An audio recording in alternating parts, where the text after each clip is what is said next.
The PWC Network. What the world is watching and listening to.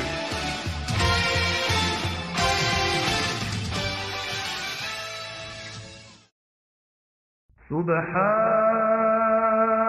فالق الإصباح.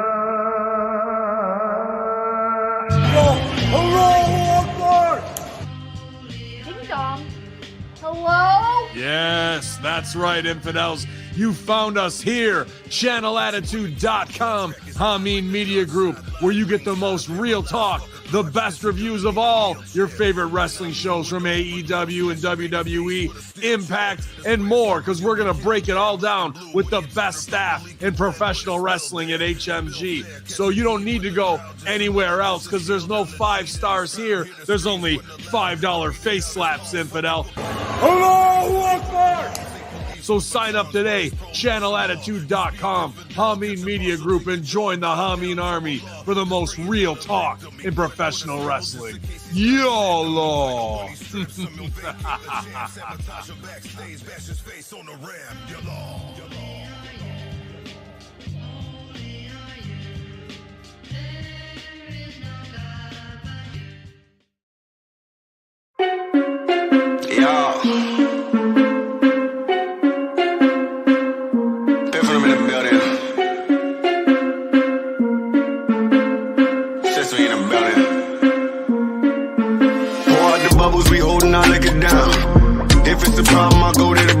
Shut it down. Get out my section, don't bother with lames. I'm watching these bunnies bounce. Shorty your 10, the rubber band, come on for the 100 pound. All of this talk, but don't run them out. I'm trying to be out. All I really wanna know, when we leaving. All I really need to know is when we leaving. All I really wanna know, when we leaving. All I really need to know is when we leaving.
Hello everyone and welcome to the PWC AEW All Out post-game show. I am your host Jimmy T, and my co-host, he's back once again by popular demand.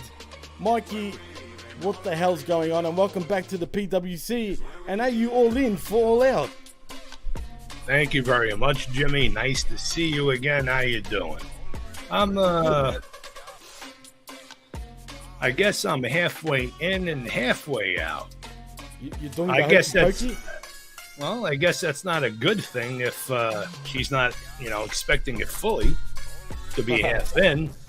But Well, I guess we'll see as we go along how much further in we go. well, that depends how deep you want to get, Mikey. Well, right now I don't have lube, so I guess we got to take it slow. Oh boy. Everything has to come back to penis here at the PWC, doesn't it? Jesus Christ. Yes, it Anyway. does. Anyway, we're not here to talk dicks. We're here to talk AEW wrestling, and more particularly All Out. I'm not going to lie, Mikey. I expected it to be a lot worse than I thought, and you know what? Right. See, It was told actually you. a lot better than I expected. I told you. It was wasn't bad for, I guess, a wrestling organization to have to try to put things together on the fly, with or without creative. Because from what I'm hearing on rumors or speculations is they did a lot of it on the fly.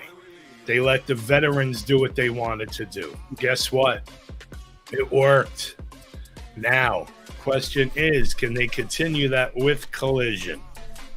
Yeah, that's what I'm worried about, dude. Because I don't want Collision to become a fucking Dynamite 2.0. Do you know what I'm saying? Well, they could. They could. Yeah, well, let's hope not. But we'll see. Well, I don't know if you watched the post-game media scrum with TK or not. But Yeah, he said, I did. He did say he's going to try to still keep a soft brand split, per se, on Collision. So we'll see. I feel he should. I don't think he should remove Collision. I think he should keep it the way it is and how it is. And hopefully not let other influence take over or influence a change in the so-called flow of that show. Well, we'll see what happens, man. And before we get into All Out, do you think now, after all the shit that we've been hearing, like about CM Punk and the TK situation, you see, I know a lot of people that won't watch AEW anymore because of CM Punk not being around. But as far as I saw with All Out, the fan base didn't seem to give a shit, per se, about CM Punk. Now, which fan base you talking? The fan base of the talking people Chicago. that were, well, the people already have their tickets. They're already in the stands. So it's either they all leave because Punk's not there, or they sit down, they shut the fuck up, and they try to enjoy what's being put in front of them. I guess. I mean, you're right. But you would have. I was expecting a lot of CM Punk chants and shit like that. There was a few, were but right. it got drowned out though by the same fan base. Well, that's to be expected. I'm kind of glad that the people didn't try to hijack the promotion for that night with all those CM Punk chants that would not have been needed. Yeah. But why be vindictive and do that? Why? I agree, man. But still, I mean, TK, say what you want. He made the hard choices, I guess, but it's going to hurt him in the long run for now. Well, in the short term without CM Punk, but it will, because there's ways it could have been done, but yet I can understand why he did it. But if that was me, I would have fired both. Well, not just suspended one. Well, Jungle Boy is indefinitely suspended, whatever that means. To me, when I hear indefinitely suspended, that means he could be back in a week. Or he could be back in a year, or he might not come back at all. Well, hey, good. I mean, honestly, I'm not trying to be a mean person or a dick. I get no enjoyment out of seeing Jack Perry on my screen for any reason.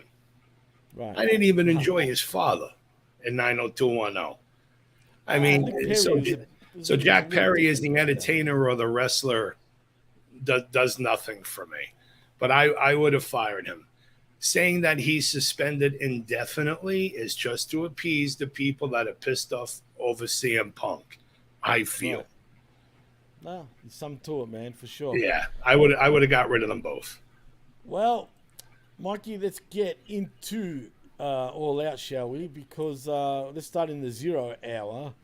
Yep. Where it was, and I believe the first match was the Over the Budget Charity Battle Royale.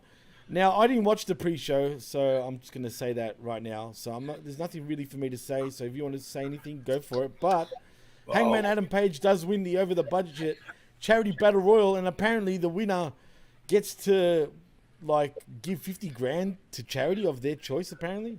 Yeah, but if you ask me, that's just a gimmick. Yeah, it's just probably going to be. They're not winning no $50,000 themselves. It's just going to be maybe a $50,000 donation given to whoever AEW wants, or actually, if the participant who wins does really have a charity, then it may go through that. So maybe that is real. But I got about no enjoyment watching the Battle Royal. There was a couple of cool spots in there. As usual, people like Brian Cage got to look underwhelming. Others got to look underwhelming. And if you didn't think Page was going to win the Battle Royal, then there's something wrong with you. And I got a bridge to sell you as well. It had it written all over from the middle of that match on. And I mean, honestly, who else are they going to make win it? No, you're spot on, dude. For sure. That's one of their boys. No, for sure, man. That's true. God damn it, my boom arm. Sorry for the fuck around, but this thing's fucked. My boom is fucked. But anyway, I need a new one, like I said. But anyway, look, Hangman Adam Page wins, whoopity whoop, and then we have, I think, 2 more matches, as a matter of fact, on the pre-show, where the next one is Hikaru Shida, Willow Nightingale, and Sky Blue defeating Athena, Mercedes Martinez, and Diamante. Anything to report on with this match? For myself, I enjoyed watching the match for obvious reasons.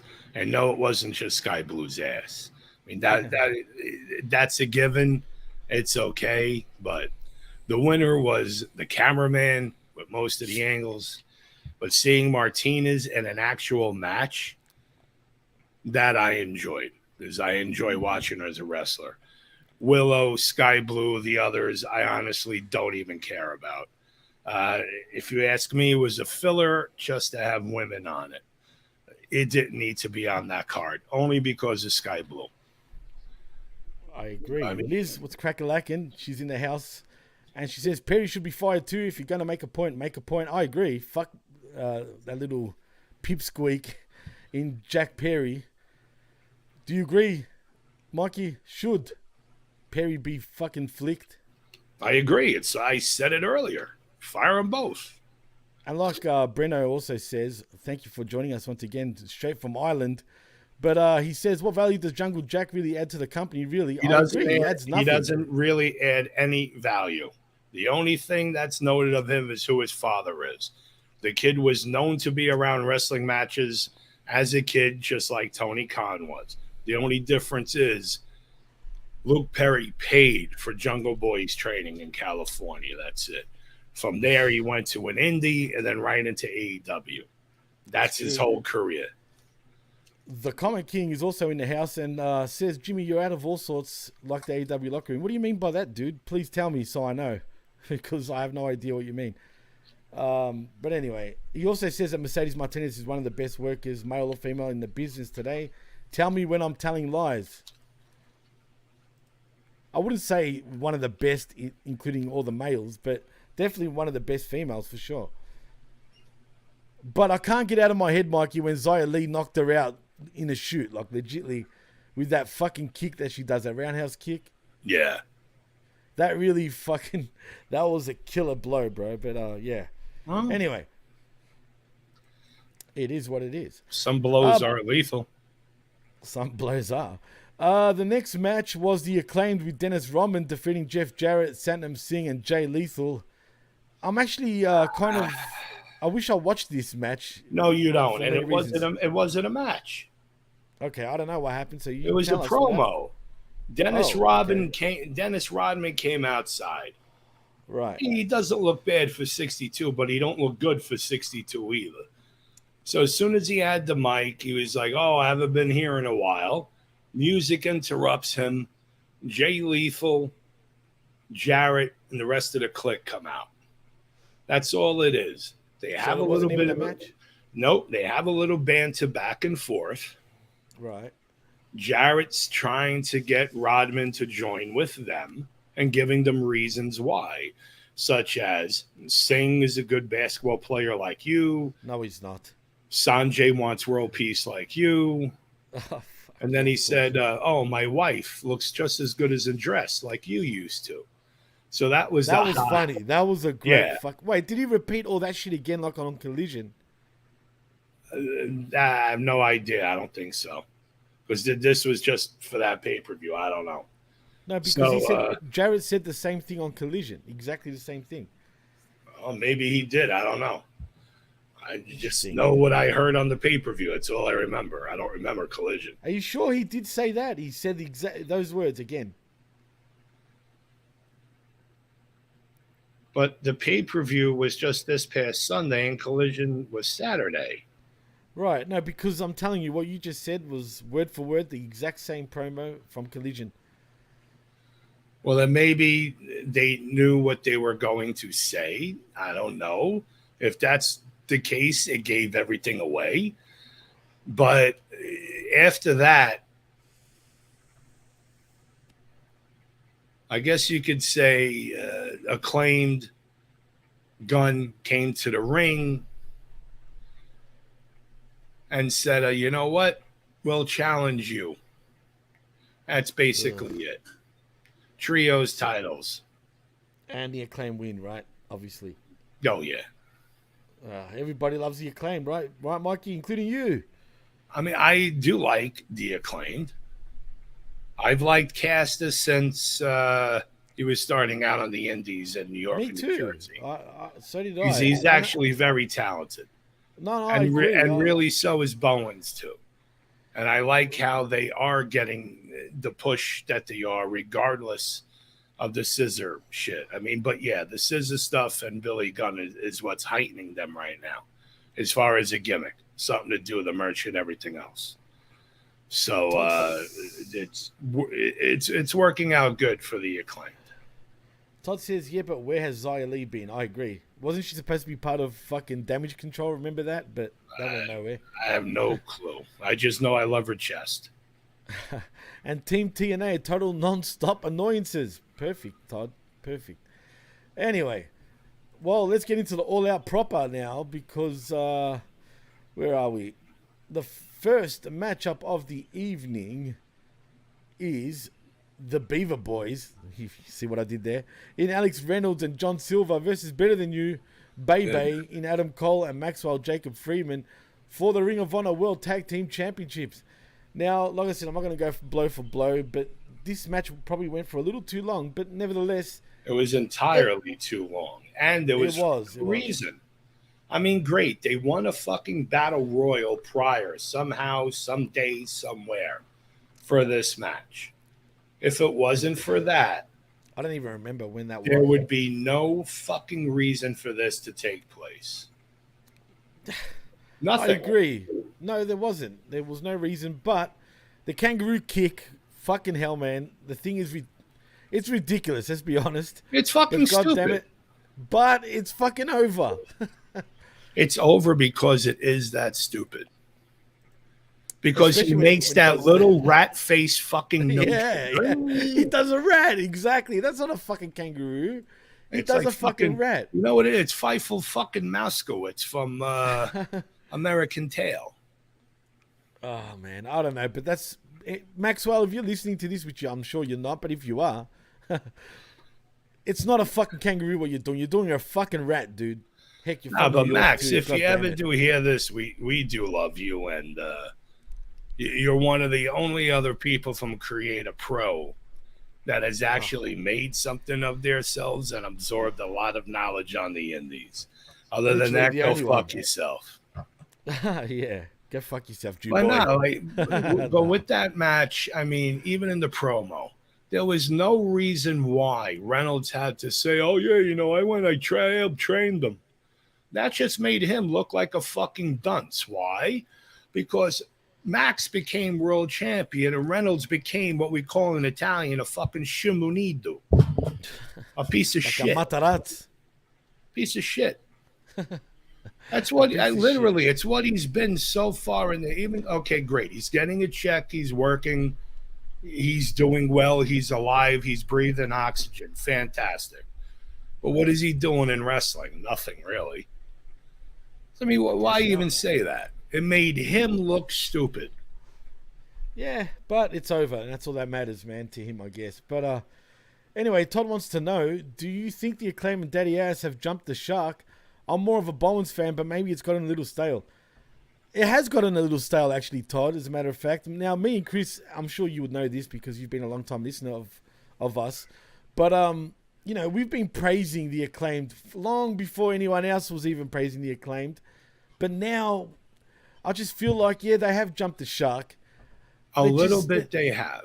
They have, man. I think they're still over, don't get me wrong. But I'm bored. It's the same old shtick, Mikey. Well, it is the same old shtick, but yet it's not. Jump the shark when once Bowens did the pretty much the, hey, you know I'm gay thing. Okay, everybody pretty much knew that he was. Okay, but he put it out there for the comedic reasons. You know, and I hate to tell you, Caster is too. Don't tell nobody. No, he's not. He's not. Anyway. He plays up on it, but he's not, man. Anyway, Jimmy. Not that it matters. If he is, exactly. But anyway, Jimmy, when you have them both doing that gimmick, it works absolutely fine. The scissor Billy and Chuck. Or anything else because they're fucking making money off of their merch. Whatever, man, that's cool. But look, you know, I feel like they're leaving money on the table, Mike, by not bringing in Chuck Palumbo and having Billy and Chuck as two daddies for the Acclaim. You telling me that wouldn't be fucking funny? Chuck doesn't want to be involved. How do you know that? Because he said it a while back in an interview. He's not interested in anything. That. Yeah. I've been saying it forever, man. And okay, gimmick-wise, to think of something like that, it would be great. It would be fucking funny, would it not, man? Come on. I'm not going to say funny. I'll be, all right, amusing. A lot of the people who remember Billy and Chuck will enjoy it. I mean, look, man, they're both not gay, but damn it, they pulled it off. Oh, they did fucking great. Absolutely. Especially the end of the wedding. Calling Reynolds a piece of shit is an insult to pieces of shit. Well, then I guess I've insulted them 15 times over. Reynolds is not too bad. It's fucking Silva that fucking really annoys me, bro. That it's him. It's where his career's gone. His career is turned into a piece of shit. Well, yeah, it has. But hey, he's on fucking worldwide television, bro, and that should mean something, right? Yeah. So, yeah, I mean, it means not that many fucking people are actually seeing him because where the fuck has he been lately? Because both YouTube shows are fucking gone. That was really one of the only places you could see Dark Order. That's true. No, you're right. You're spot on. Tony fucking killed that because he wanted the fucking merger shit with Discovery to go through. He should have fucking kept them because there's a lot of fucking people, even though they weren't on a contract with them, lost a lot of work. Well, anyway, in the end, Better Than You, Bebe, win via pinfall with a double clothesline on Alex Reynolds, retaining the Ring of Honor World Tag Team Championships. There was a lot of selling of MJF's neck, but it got better because we see Samoa Joe coming out, which I found interesting right before, you know, what happens. Yeah. And I'm like, oh, yeah, that's cool. But then Samoa Joe ends up cold shouldering MJF, or like just hits him with the shoulder during his entrance, and Cole tries to talk him down, but Friedman charges back to the ring and attacks the Ring of Honor World Television Champion as Joe chokes him out with a guillotine, and security swarms to pull them apart. I'm not gonna lie, I fucking love this part, bro. I liked it as well. And it was a throwback to the NXT fucking days when MJF was playing security as a prop, where he did the exact same thing, bro. And their Twitter interactions has been fucking funny. I don't know if you've seen that. A couple of them. But dude, Jimmy, do you actually think AEW is going to continue the banter and have the both of them do a program with using not just Twitter, but what happened with them on Raw with Samoa Joe? Dude, can they play off of that? I sincerely hope so. If not, it's fucking wasted. Dude, if they don't do it, don't say that shit. Don't conjure that, because if they don't, we're fucking idiots. Straight Jimmy, up. There's been lots of times where everybody and their Aunt fucking Tilly has thought of ideas or scenarios, no matter who they are. AEW didn't do a fucking thing. Dude, don't. Because I like this interaction. I'm loving it. And yes, it was a throwback to the, when MJF played an extra. But come on, man. If they don't do anything with this, they're fucking idiots. Oh. I'm just saying. They're straight up idiots. I agree with you 500%. I'm just looking at MJF's... Oh, yeah, that's it. MJF says on Twitter, right? I'm not the kid you shoved in Brooklyn, motherfucker. Game on, right? And then I found that funny. But what Samoa Joe fucking responded as was the best wreckage anyone could have said, dude. So let me just read that out because it was fucking funny. Yeah, go ahead. Wait, let me just get it up. Samoa Joe. Where is he? Here we go. All right. Now, where's his tweet? This is fucking hilarious. All right, he goes, a little celebration music for tonight's big win. Ludicrous, move, bitch, get out the way. He puts the song there. You remember the Ludicrous song? Move, bitch, get out the way. Get out the way, bitch, get out the way. That fucking cracked me up, bro. Not me. Dude, come on, think about it. No, I know. I know, but it... Oh, come on, bro. It really didn't do anything for me. Well, Liz seems to agree with you. They're fluffing idiots. It won't happen. Stop it, Liz. Don't you say that either. They have to do something. You don't just do all that shit and then do nothing. And Todd says, I'm still pissed they never followed up anything with Harley Cameron. She's the star of fucking of QTV, and I bet you any money they don't like that. I'm talking about your QT Marshals and everyone else, so they had to fucking bring her down a fucking peg. That's all it is, I think. Oh, yeah, that could be it. The bringing her down a peg and not accepting all her requests. Allegedly, she was asking what she was. Well, I don't think they expected her to get as over as she has, bro. No, they didn't.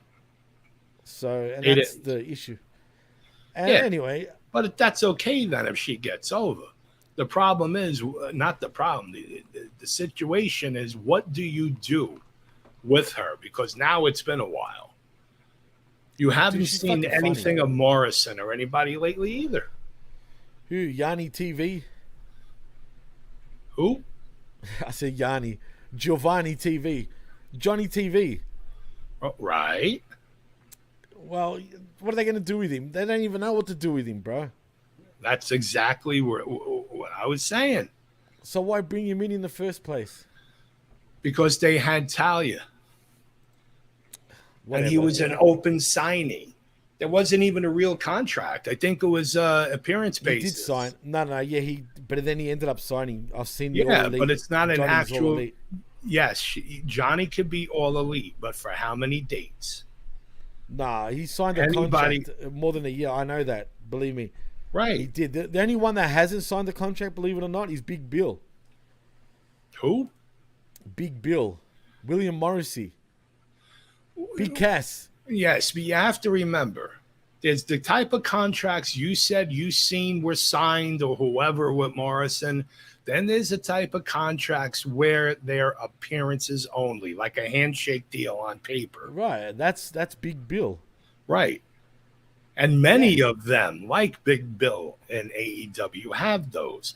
So even though you see somebody all elite, remember, it could still be one of the handshake appearance contracts. They don't do that. They don't do that with. If they say they're all elite, they've signed a long-term deal. When I say long-term, anything over a year.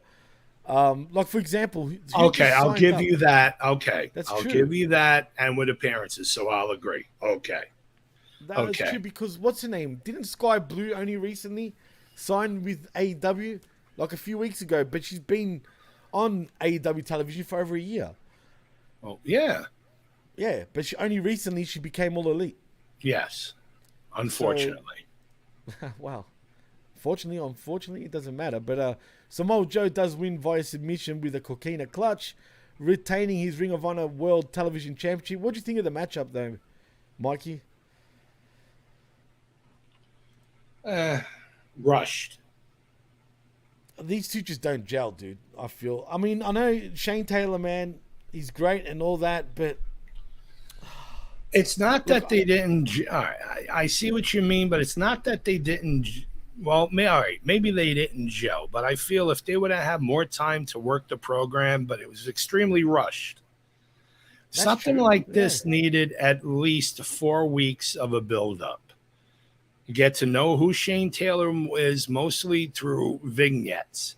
Have him do 2 matches, doing that whole thing, enhancement talent matches. Have him beat the fuck out of somebody. Have him have an altercation with Joe. Then they could have the pay-per-view match. But this was fucking rushed.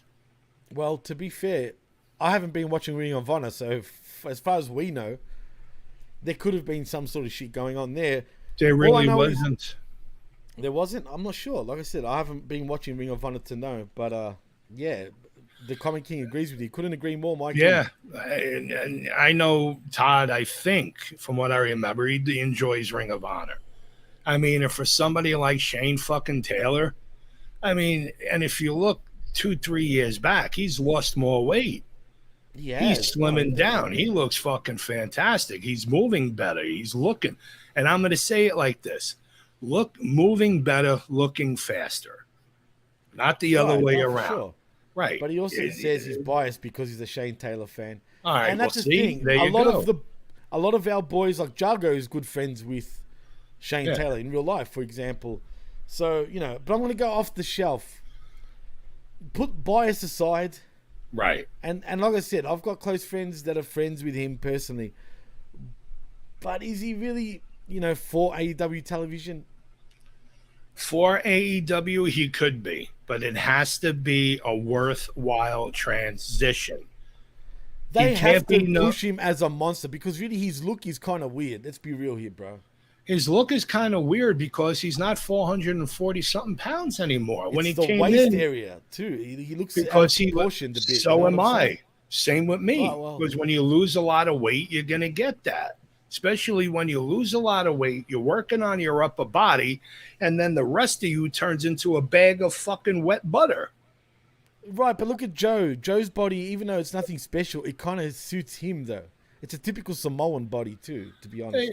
But he's still working out and losing weight, Joe.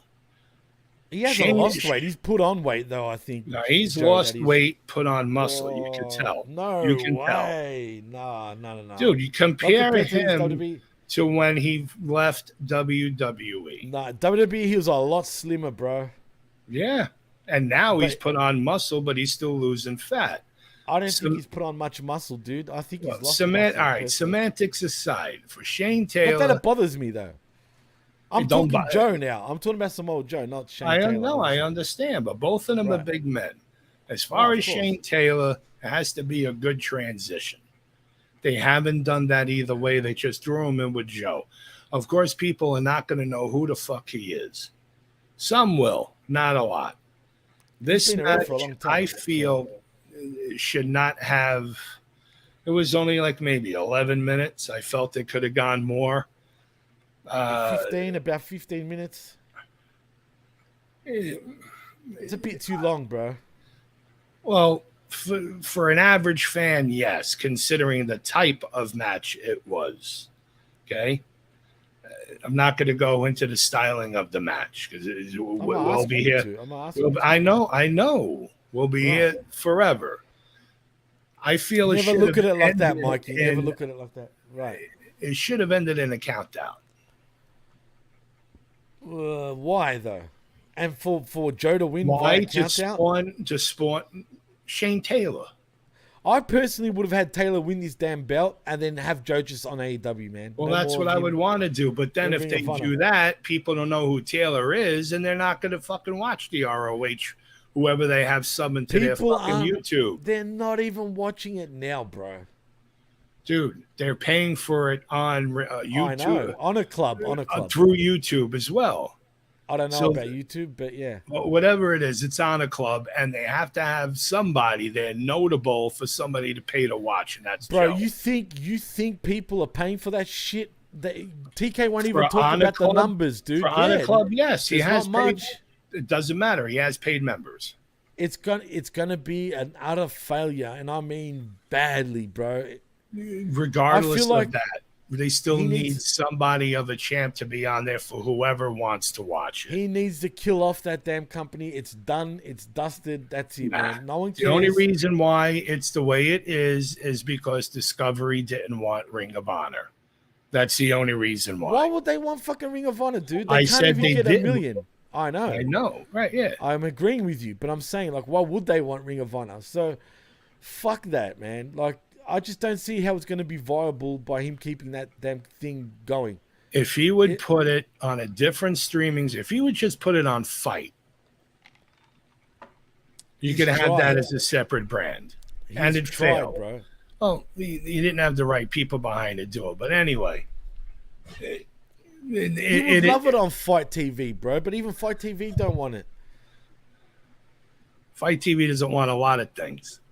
Well, and Fight TV is a garbage fucking service as well. Why? Why is it? I like it personally. I've been paying for AEW Plus. I don't need to because it's on ESPN for me.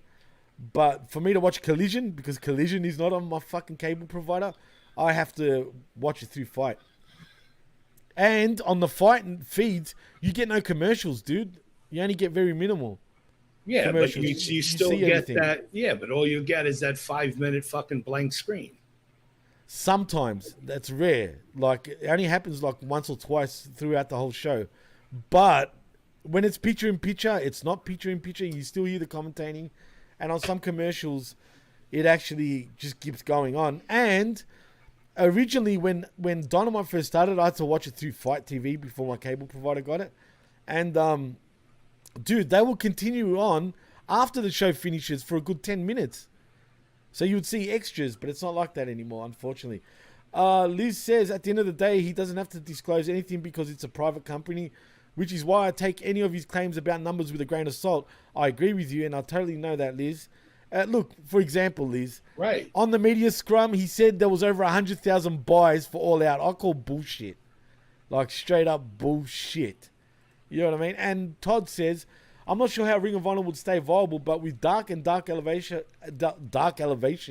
falling by the wayside, they needed to have a place for talent to work. I agree. Right, that's what I was saying before. That's why Ring of Honor should become the new Dark, even if it's under the Ring of Honor label. That's fine too. So either way, my point is made.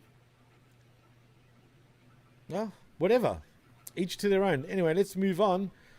Next, it is Darby Allin versus Luchasaurus for your AEW TNT Championship. I didn't like this match that much, but Luchasaurus wins by pinfall via Northern Lariat and retaining the AEW TNT Championship. I got this wrong, dude. I was expecting fucking Darby Allin to win, but he didn't. Yeah, no. At the end of the match, though, they dragged Nick Wayne in to make him watch as they tried to concerto Darby, but that didn't happen as the locker room empties with Shane Spears, of all people, leading the charge to make the save. I didn't like this match, Mikey. What'd you think of it? I didn't care for it much either, but for me, the enjoyment was just seeing Darby get hit around like a fucking rag doll. That's really one of the only amusing things about Darby is he knows how to take a hit. He fucking does. He's a bumping machine, bro. Yes, I'll give that to him. Anything else I don't find remotely interesting in Darby Allin. If he likes to work the gimmick of I get the shit kicked out of me, he does that very well. And you got to admit, they're not going to give him the title, not when the gimmick with Christian being a co-holder, right, is going over. They're not going to want to kill that. Yeah, I should have thought better, but for whatever reason I didn't. But look, man, I'm loving Christian. Look, I'll even say Luchasaurus looked okay in this match. Still can't work for shit. His tombstones look like shit. Let's be honest. He did what? I think it looked like shit because Darby is too small and he's afraid to really go down on the move. Because if you've seen him do it to other people a little bigger than Darby, he does it a lot better. Or a little more believably seeing. I don't know, man. To me, he still can't work for shit. I'm talking about Luchasaurus. He still needs to improve a lot more and needs to train a little bit. That's just me. But what does he have to train on? Tell me. He just doesn't look natural, dude. Even when he does his choke slams and his kicks and just... like, make it look more fucking... like, he sits there and waits a lot, too. He needs to, like, be more flowing. You can tell he can't call a match for shit. Maybe, all right, maybe it's not just the calling of matches. Maybe it's just that in his mind, working that style of match as a big man, maybe he thinks he has to be slow and methodical. Well, he should, shouldn't he? But, yes. but even then, when he does try to be that, he looks like he's overthinking shit or needs to be told what to do next. Does that make sense? Maybe he's got issues he needs to work out. Oh, he definitely does. But it's been one too many years. But that anyway, I don't know, man. It's got potential, the Luchasaurus character, but at the same time, he's a fucking dumbass dinosaur. Why do we need a fucking dinosaur in professional wrestling? I have no clue. Anybody? Can anybody tell me in the chat why we need a fucking dinosaur? I do feel he needs to put a little more aggression into what he does. Absolutely. I mean, start biting motherfuckers, dude. Darby Allin bites motherfuckers. This is a dinosaur. He should be biting everybody, bro. You know what I mean? Like, think about it. I know it looks stupid, but it'll be funny at the same time. He can start biting motherfuckers because he's a fucking dinosaur. Darby is not a dinosaur. Luchasaurus is a dinosaur. Bite motherfuckers. You know what I mean? Shit. Maybe they feel keep him like that because of what happened with Lucha Underground. I have no idea. Lucha Underground, he looked great, but you know why he looked great? Because of the type of show that was, right? They could hide his weaknesses because it's all edits. It's all fucking, pre-edits. And that's the other problem. AEW camera people still have a problem. Actually, Tony I think, directs them too. We'll tell him what camera. Khan. Oh, maybe, yeah. So whoever it is that's dictating for the camera views, the comment king. They need to do a much better job on covering up for looking like shit transitional moves. That I agree. Whoops, there goes my mic. NWA had a problem doing that about a year or two ago. Now they've gotten much better, where you almost can't tell. I haven't watched NWA recently, but I said I will because I got to check it out. But Todd Brantley with the comment of the night so far says he needs to channel his inner Ace Steel. Yeah, channel your inner Ace Steel. You're a fucking dinosaur, bite fuckers. I've never seen him bite anybody. I've seen Ace Steel bite fuckers, or I haven't seen him, but apparently he had. Fucking Little Larry the dog bites motherfuckers because he's a dog. I mean, why can't Luchasaurus the dinosaur, who's a fucking dinosaur, bite motherfuckers? Well, Butcher Vachon did. Yeah, there you go. Heck, even Luna Vachon did. Yeah. Moondog Vachon did. I'm just saying, the Moondogs, remember them? They used to fucking... Anyway. The Moondogs, yes. Spot and Rex. Yes, exactly. And exactly, Todd. And he's a heel. Right. But no. Instead, he's going to be wearing lady heels. Get me? Anyway, let's move on though, because Luchasaurus does win by pinfall with the Northern Lariat retaining his AEW TNT Championship. And yeah, like I said, later on there's concertos or attempts. Nick Wayne can't sell for shit. Like, he's trying to sell, like, please, Darby, please. Like, come on, bro. I don't care for the kid. I don't either. I gotta watch what I say, but let's just say I would have preferred Jordan Oliver coming in along in AEW because they were a team. And they always have fantastic gear, so it's great to see what they wear. They look good, but so you're being biased, in other words. I'm not going to be biased. I'm just going to say I'm not thrilled when I see Nick Wayne. I mean, great. The kid has a job. He's working. He's young. Yeah. But there's nothing. It's like watching a slightly taller version of Darby Allin. It's the same. Darby has a lot more charisma than fucking Nick Wayne does. Let's be honest. I wouldn't say by much. You obviously can't stand him, but I disagree with you. The thing about Darby Allin, right? You can say what you want about him, but at least he knows how to use his body and understands that he's a small guy. So that's why he flings his body at you, dude. That you got to give him credit for, because at least he understands who he is and how to work that style. Unlike every other fucking flippy guy. But that's not charisma. I'm not saying that's charisma. I'm not saying that's charisma at all. I'm just talking about his in-ring work style. Right. His charisma is that he can talk, right? And he's got something about him. There's an enigma about him. I can't exactly put my finger on it. Just people dig him. I don't mind him. And I just think he understands who he is. Like, look, if you're that size, how else are you going to wrestle and be believable? You got to flick your body out of everybody, right? You got to put your body on the line. It is what it is. It's not like he does 450s, because he really doesn't, right? He actually doesn't. He doesn't do flips and shit. He just launches his body like a friggin' cannonball, like literally, and pretty fiercely too. Like, he hits you with his body, dude. But at the same time, that's how he's going to break his neck. And I guess Nick Wayne is doing the rest of the moveset that Darby isn't. Right. I guess that's it. Yeah, there you go. It's right on.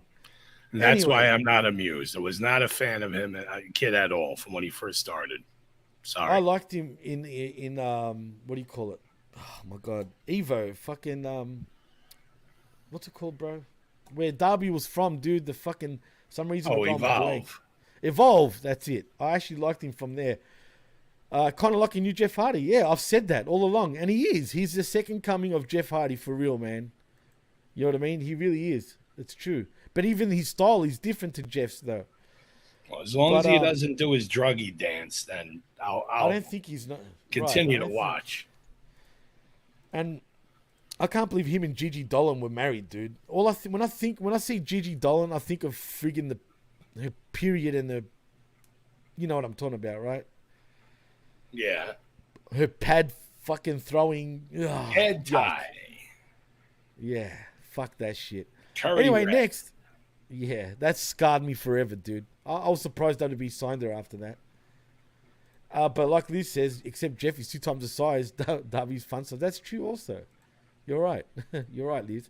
Anyway, next, possibly the match of the night, maybe. And I know you didn't like this. I love this match. I was expecting it to be bad because of you. But boy, was this not. It was the meaty of meaty matches. It was Miro versus Powerhouse Hobbs. God damn it. Slap that meat, Mikey. This match rocked to me. Yeah. Oh, and yes. And I sent you a comment over Twitter as well that the meaty comment match was not what that guy was in here last time saying. Okay, well, I didn't watch it yet at that time, so. I know that. I'm referring to a comment a user said that the meat chance or whatever it was meant to be malicious between Ryback and Punk, and they weren't. No, they were talking about the match. Right, meat on meat. That's it. Slap that meat. That's what they were talking about. And there's two big men going at it. Bro, I didn't care. I didn't care. Continue. I didn't care for it because it could have been a lot more. It could have What been. do you mean? In what way, bro? You mean in what way? Dude, they work their asses off. Keep in mind, no flips, no nothing. I Just know straight that. up two hustlers going at it in a fucking wrestling match. Something we have not seen in AEW like this before, I believe. Yes. Never. And people fucking enjoyed the shit out of this match. Well, of course they're as going to did I. enjoy it. It's because I did somewhat, but the match as a whole, I thought could have been a lot better. You're tripping, dude. What, dude? Because they did the simplest of shit. It was like That's watching. right. Exactly, dude. See, they've programmed you already. They've done the simplest of shit. The key word, what you said. They didn't need to do anything else. They're two big fucking guys. They don't need a fucking flip or jump off a turnbuckle. That's not what I was saying. That's not what I was saying. They did the simplest of shit that big men would do. Okay, and then they go to start doing that stupid dueling chop or forearm fucking shit. That's fine. No, it's not fine. Because one or two of them with guys that fucking size should have knocked one another out. Dude. Quickly without having to go into another tandem of them. Bro, it's professional wrestling, first of all. I understand that. But when you see two guys that size, if they're going to simulate a fight, you don't fucking do like what's that other Japanese guy when he does the wacky jappy chops in the fucking corner? Kojima? Yeah, and then the other guy just stands there going, It's professional wrestling, Mikey. When he's getting it's shot. not a shoot. No it's shit. Professional wrestling, dude. I understand It's that. wrestle crap, really. That's I just know wrestle that. crap. Right. So when you have two big guys that fucking size, almost looking like they're going to try to do dueling fucking chops or forearms, it just looks pathetic. I beg to differ. They weren't really doing that shit anyway. They were going pretty hard. I fucking enjoyed this match. To me, it was less is more. This people in the back should watch this match and see why they don't need to fucking break their back right to get something over. These guys got ring psychology, bro. The psychology of the match. They told the story in the ring. That's what mattered. Everybody got into it. They even got a standing ovation at the end of the match, bro. Yeah. That's fine. I mean, I can't praise this damn match anymore. Like, really. Okay. And I was going into it going by what you said. I honestly did not expect All it I said to be was what it I didn't care for it that much. Don't expect much. You'll see. And I wasn't. And that's why it pleasantly surprised me. I was like, I didn't say it "How's was the Mikey drizzling talking about?" shit. I don't know, Mikey. It feels like you are. No, I didn't say that. I'm not. I feel it could have been and done more. I think they've done more than enough. So personally, I give it a tick of approval. For now, I wouldn't mind seeing another match. Absolutely, I love But this. what did match, you like I think said. of Lana? Because that went nowhere. Yeah, that was kind of weird. And I just want to say, Lana's good looking and all. Don't get me wrong, but has she had some plastic fucking surgery, bro? She's been like that for a while. The problem is, Dude, she doesn't she's look as hot as she finally- did in WWE. she what? No, my missus said in the background, too much tan in the can. It wasn't that, actually, D. It looked like she had some work done on her cheeks, bro. Oh, she did. Right, and you could see that. It really stood out because I haven't seen her in a while. She had I was just Botox. thinking- I don't know if it was the Botox, but she looked puffy, bro, a little bit. Botox could do that. Other collagen injections can do that. Fat injections. She didn't need that shit, man. Some women, I don't understand, man. Yeah, see, exactly. Thank you, Liz. Her face looked different and her boobs looked bigger. Well, she was emphasizing her titties, let's be honest, Liz. But, yeah. Todd with another mad comment. Lana Puffy Combs. Jesus Christ. Bad boy, baby. Oh, shit. She did look puffy, that's for sure. For me, anyway. And her face did look different, Mikey. She just didn't seem like the Lana from Double E. Well, those days are gone. Problem saying is that. just having her appear and do what she did at the end. That went nowhere because, like Khan said afterward in the scrum, don't know what's going on with her. That could have been a one and done. If that's the, and I did hear that, and if that's the case, idiots. But I doubt that. They're teasing story here, bro. You can't tease that shit only for it not to fucking happen, like, or whatever's going on. But then again, it's AEW. For all we know, Hobbs is going to go for another walk again with his damn book, right? And Miro is going to be looking for his god, and wherever that god is, and disappear from television once again. I wouldn't put it past him. But anyway, Miro does win via submission with the game over. But post-match, Hobbs offers a handshake and Miro accepts. But when he walks away, Powerhouse attacks him from behind, raining punches down on the Redeemer. His wife, CJ Lana Perry, is finally here in AEW. She makes a save with a chair. She wallops Hobbs with the chair. Will then stares her down and Miro pops up and takes him out with a chair shot as Miro considers his wife for a long beat, but he can't bring himself to embrace her and walks away while he's mumbling, "She ain't real." I don't know why he's saying that when she's right there, but maybe it's because of all the plastic surgery. She's not real anymore. It could be that. Could it be that? You think? Could it possibly be that? Could be more along the lines where he's saying she's not real, as far as to him, he's been by himself all this time, secluded. So maybe it's a mirage. Maybe it is a mirage. But I guess we'll soon find out, hopefully. Or we won't. That I don't even know anymore. I honestly hope we don't. I honestly hope we do. But anyway, Todd says hopefully Miro's God will tell him not to bring his wife back to AEW because he doesn't need her. No, but I think she improves him still. He doesn't need her, don't get me wrong. But I think they're better when they're together, though. For me, anyway, for my liking. I mean, how good was her Tron? What did it say? Something inflexible. What was the first part? I forgot. What was it? Was it hot and flexible on the Tron? Huh? Didn't you see on the Tron when she came out, it said hot and flexible or something like that? I didn't even notice that. I was looking at her tits. Oh, no, this is before she actually walked out. You see the screen and everyone pops. This is before she walks out. And on the screen, it said hot and flexible. And then, she comes out. But anyway, we'll see where that goes. But hopefully they don't drop the ball, which they probably will. So I'm not going to get my hopes up. Pie dough is hot and flexible, too, when it's warmed up. Yes, but we're thinking of a different hot and flexible, Mikey. Come on now.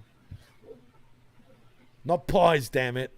And for different purposes. Pies too, but, Yeah. Yeah. Anyway. The next match stinks, bro. This is the match where I started sort of, I don't want to say falling asleep, but I started playing video games while watching it in the background. It was Kris Statlander versus Ruby Soho for your AEW TBS Championship. I wanted Ruby to win. I knew Ruby wouldn't win. Nevertheless, Statlander does win. I hated this damn match. Statlander can't work for shit. I'm so over her. Now, wasn't I right when Statlander was coming down to the ring with her makeup on, that camera angle and the light? Didn't she look like fucking the Sea Hag? Or the Jeep or Eugene the Jeep from Popeye? Just that fucking angle that she was, with her fucking nose out like that. Look, man, we make it sound like she's the ugliest thing. She's not ugly. She's not an ugly girl. No, she's not. It's just that's what it fucking reminds me of. That freeze shot. But you're right. It's funny that you say that. But at the same time, I can't.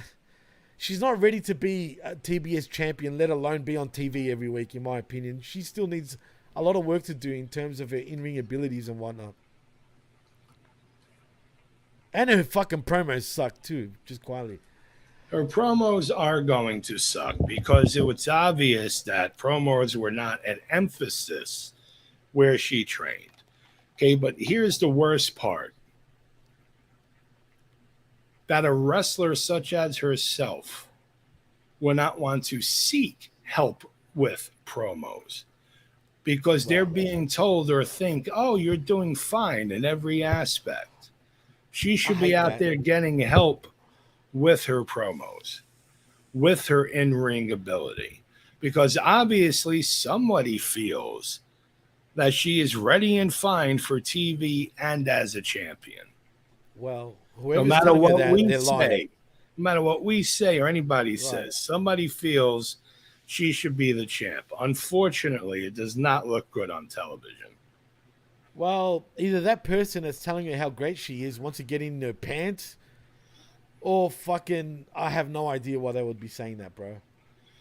You know, if supposedly Orange Cassidy is helping her in many ways. She got emotional about him too, bro. I'm aware. Right. So why isn't he helping her with promos? Good question. As a matter of fact, he's improved on his promos too, in my opinion. So he has. He's conveying more emotion, which is great. Statlander does not. She sounds too monotone. She doesn't convey anything. She's very monotone, bro. That's why she should still be the alien. Hey, you know, even she wouldn't have to talk. That's why, bro. All right. If she didn't talk and she was in an alien, do you really think she could just do things like this? What do you mean? Because you can't talk when you're a fucking alien. No, but what she was doing was this. That's all. Bang. Right. I know. That's why I said, do you actually see her doing pantomime to describe things as a commentator or an interviewer is talking to her? I have no idea. You just don't even need to talk to her. Just have her fucking be an alien from Andromeda like she was and hide her fucking weaknesses for now until she improves. Because for whatever reason, once she became a humanized Statlander from Long Island, New York, it just made her look even worse, bro. But I don't know. That's just me. But Todd, again, such a great comment. Kris, I need a lot of major improvement, Statlander. Definitely, 100%. Anyway, Statlander wins by pinfall with Sunday Night Fever, retaining the AEW TBS Championship. And you're right, Todd. You know, Tony Storm was the only good thing about this. But anyway, it is what it is. I couldn't care less about this. I wanted Ruby Soho to win, but she didn't. And that's that. You mean Peter Avalon? She's improved a little bit, her looks, dude. Come on. Or you mean Nikki Sixx? No comment. I'm not even going to go there. But anyway, let's move on to the next match, though, shall we? It is the American Dragon, Bryan Danielson versus Absolute Ricky Starks in a strap match as Ricky the Dragon Steamboat. We've got two dragons in the house. Joins commentary for this one. And I'm going to say this. Not only was this match pretty fucking good for what it was, and yes, it hit a lot of... Todd says, who's Peter Avalon? You know, the Liberian. I know you're only joking, but anyway. This strap match, for what it was quite good, man. It was long, though, don't get me wrong. And another thing that stood out to me was that Ricky the Dragon Steamboat's pretty good on commentary, dude. Yeah, he is. Yeah, I mean, Liz, were you saying the strap match was awful? And I agree. If that's the case. I know what you guys are saying. I'll be honest, right? It wasn't... I was in and out of this match, right? But towards the end, it picked up, though. But the first 15 minutes, yeah, I'll say it wasn't the greatest. But it got a little better towards the end. I won't say... It wasn't in my top 2 favorite matches, though. I will say that. But nevertheless, I feel bad for Ricky Starks with all this starting and stopping bullshit with him. And what's even sadder, did Bryan Danielson need to win this match? And even though he won by stoppage with a strap-assisted LeBell lock, this is supposed to put Starks over, and I feel like it didn't really do much for him. Even though we had the Stone Cold Bret Hart WrestleMania 13 type of finish, except if they were trying to do the swerve where both of them turn, you know, one goes babyface, one goes heel, that didn't work. No, it really didn't work, considering Danielson was at the very end of the pay-per-view as a heel. Yeah. That's why it did not work. Okay, see, there's another problem. I'm confused with Danielson, bro. He's babyface sometimes. He's a heel while he's coming out with BCC. In the press conference, he comes across like a babyface again. Like, I just don't. Comes out like a baby face during the scrums because there's no kayfabe. I Tony get lets that, him but talk. Tony just lets him talk free spirited. Yes, wrestling is fixed or faked or predetermined. Yes, that's all But that is for a scrum. But how am I supposed to get invested, not infested, but invested into something that, look, I get it. I know it's a fucking work. You know it's a fucking work. Most fans know it's a damn work. But kayfabe it, man. He should know better, like, of all people. Nah. Kayfabe that shit. Well, you and I may Christian both, kayfabed it all the way. you and I may believe that, but the people who are actually in the match or run the promotion have to believe that first and foremost. Well, you can't have it both ways. All you do is alienate your fan base like that. I'm not saying it alienates you and I, but to your casual fan base, it sure would. If they've got any, that is. Well, then again, like I was saying, your wrestlers and the owner of your promotion have to give a shit enough to explain that needs to be conveyed. AEW. Elizabeth says Danielson's strap match was way better with Bray. Sucks couldn't use the strap for shit. That's true. To be fair, though, Liz, they had to do a... Well, I was going to say, because she says they didn't need to be a strap match. They kind of did because of Danielson's broken arm that he's still not 100% Right. with. That's Right. what this match was all about. That's why it was a strap match, you know, and it made sense to bring Danielson back. But see, it could have been a strap. It could have been a dog collar. It could have been... Whatever. Right. It was all just to favor the disability with the arm at the moment. But exactly. it seemed like Ricky did not want to. It seemed like he was going too easy on Danielson. Like he was afraid to hurt him. He looked annoyed. If you That saw at the too. start of the match, you could tell he wasn't happy. Right. And probably because he knew he was going to lose, when really he shouldn't have lost this match. If you want to put this kid over, He let him shouldn't fucking get feel, a but win. he shouldn't feel like that. Feel like that because he knows he's going to lose. He's probably more annoyed because he couldn't give his full ability because he thought he was be afraid of hurting Daniel Bryan. Maybe so. Maybe Because that's the if case. it does come out that he was pissed off because he's losing, he's in the wrong fucking business. Because I'm sure he knew he was losing that fucking match the night for Collision happened. Well, think of this, okay? Look at all the starting and stopping they've done with Ricky Starks. I would be frustrated too, Mike, if I was Ricky. He's eating a lot of shit, to be honest, man. And I think he's a lot better than that. You know what I'm saying? But it is what it is. The way they started that, too, it was like they were both feeling out the feeling out of a feeling out. They should have just went in there and beat the living shit out of each other. Right. End it in 10 minutes. Yeah, it went way too long, bro. It did. And it sucked at first.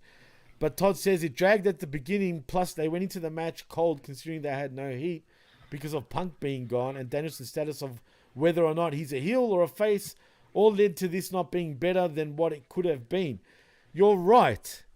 And again, Danielson being a heel or a babyface, Todd, they need to fucking make that clear. What the fuck is he? Because 1 week is this, 1 week is that, one segment is this, one segment is that. You can't have that. You just can't. And see, I understand. I agree with the dragging in the beginning, but as far as going in cold because of put it up again. Yeah, here we go. Considering they had no heat, because all right, it shouldn't matter about considering they had no heat because Punk being gone. In this match for them, right, for them in this match with Punk, it doesn't matter. Punk's not in this scenario. Right, that's the only reason why it didn't matter, because what else could have they done? It's either you take Ricky Starks off the card, which is bad for Ricky, or you do this. And unfortunately, either way, it would have nothing to do with Punk. Right. This also had no build-up. And it was involving 2 weeks worth of stupid Ricky Steamboat shit. Unnecessary Ricky Steamboat shit. And I will say this. They're lucky that Ricky's nickname is the Dragon, because it made sense bringing the other dragon in, right? Well, there was a lot of stupid people that actually thought Steamboat was actually doing the match. Nah, not a 70. Damn it, he was good 10 years ago against Jericho in the ring still. I'll give him that. Maybe more than 10 years ago. It was about 13, maybe. 2009, was it? And Steamboat, I think, still likes the green whistle. That's good. I like the green whistle too. Just saying. Anyway, Liz also says the only two people at the scrum that keep it fucking kayfabe, I assume you meant, are MJF and Christian, which is true. Christian did a fantastic fucking job. Absolutely. Especially when they asked him about Copeland. Right. That was a great way to handle it. That was I have no friends. I only worry about like Luchasaurus, or I talk about my enemies. That's it. That was great. I love that, man. And he no-sold it completely. Didn't even smile. Good. Nothing. That's what you're supposed to do. Right. No, and cool. we're very lucky that Khan didn't fucking blow himself and make himself look stupid by talking about it after Christian shot it down. Wow. So that was good for Khan to keep his mouth shut. Thank God. Anyway, Dragon wins via referee stoppage via the bell lock with the strap. At the end, though, after the match, we see Nigel McGuinness gets on the mic at ringside. He reminds us that Hangman Adam Page won the Battle Royal and announces that his choice for charity to get his $50,000 is the Chicago Public Education Fund, which I guess makes sense because shoot-wise, he's a teacher, funny enough. I don't know if you knew that, Mikey. Yes. Yeah. So I guess that kind of makes sense. Anyway, but let's go to the next matchup. It is the Blackpool Combat Club in Claudio Castagnoli and Wheeler Yuta versus Eddie Kingston and Katsuyori Shibata, not Chibata the bread. I find it funny though. I've been saying Chibata for years, bro. The bread. Me too. And everyone looks at me funny, like they don't know what I'm talking about. But now I'm seeing the memes. It took this long. Well, I put one up if you've seen it. I didn't see your one, but I've seen others post it. It's on the HMG thingy. Okay. Well, I like ciabatta bread, just quietly. I think it's very good. Very nice. It's all right. And speaking of bread, this is just off the subject for a minute, but is it true that Americans don't butter their bread before making a sandwich? Why would you butter bread for a sandwich? Why the fuck wouldn't you? You guys are the only ones that don't do that in the world, bro. I can't believe. We'll butter it for toast, but we're not going to butter it. Toast, yeah. Toast, you have to do toast. Well, yeah, we're not. Bro, you're missing out. You fucking I'm telling you, the whole rest of the world do this, but I was shocked. Yes, dude. Butter a friggin' sandwich. I'm telling you, it tastes so much better, man. And then eat it with fucking what? With whatever, ham, salami, whatever you want. No. Are you crazy? You put salad in it? Dude, I'm telling you now. Put salad in it. Are you all right? Look, another one. Look at Liz. What the fluff? I'm not putting butter on a sandwich. Ew, you're great. Thank you. No, you're missing out, mate. You guys are crazy. Do me a favor. All right? Please, even you, Liz, and whoever doesn't do it. Just try it for me. Just once, even you, Mike. No, because we've all tried it before once in a while. No, you haven't tried. Because it's not going to pair well with fried chicken cutlets. It's not going to pair well with cutlets. You don't put cutlets. But yeah, it still will go with, it goes with anything. No, it doesn't. Actually, it doesn't go with fried green tomatoes. You Americans don't have a clue. Go eat your fucking Vegemite. Brenno's from Ireland, all right? Remember I said the rest of the world does this, but America. Sandwich needs butter, man. Thank you. He's from Ireland. Go eat He's from fucking Ireland. Well, okay, nice you're from Ireland. Nice to meet you. But who the fuck cares? Go eat your fucking Vegemite. Go on to the next segment. I'm not buttering bread for a fucking sandwich. Man, Brenno, tell these motherfuckers, will you? Please? Tell them again. Jesus Christ. He's from Ireland. I'm from Australia. The rest of the world butters their shit. I'm just saying. And your water swirls upside fucking down. You Americans, man. You're just something else. I'm telling you. No, I love you guys. Don't get me wrong. But fucking when I saw that, I was like, what? America don't I'm thinking, damn it, there's something wrong here. The only time Anyway, Americans will really eat butter on bread is if it's a bagel or a bialy, and they have it with ham. That's really usually it. all right, think That of is this. a form of bread, but they're not going to take fucking white bread like a loaf of Wonder fucking Right, bread yeah. and put it on it. Why? Because number one, it'll break the fucking bread apart, even if it's softened. Liz. Look at Liz. We have far better condiments and ingredients. We don't need butter. Oh, boy. That's damn right. Please, Liz, just try it once. Just once and then get back to me. I'm telling you, man. I'm telling you now. Like, but you make a proper sandwich, not a hamburger like you guys love calling them sandwiches. Well, a hamburger is it's not. technically a sandwich. It's not a fucking sandwich. It's a hamburger, but technically it's not ham. But, you know. A sandwich, a hamburger is a sandwich. Don't tell nobody, Jimmy. I'm only putting, this is what Liz says, I'm only putting butter on fried chicken and a biscuit. And biscuit's not even a biscuit, technically, like, in terms of, it's not cookie, in other words. It's not a actually cookie, bread. but yet it's bread. not a scone. But No, yet it's not a scone. and it's not, I know, I said it's not a scone, but technically it's not bread.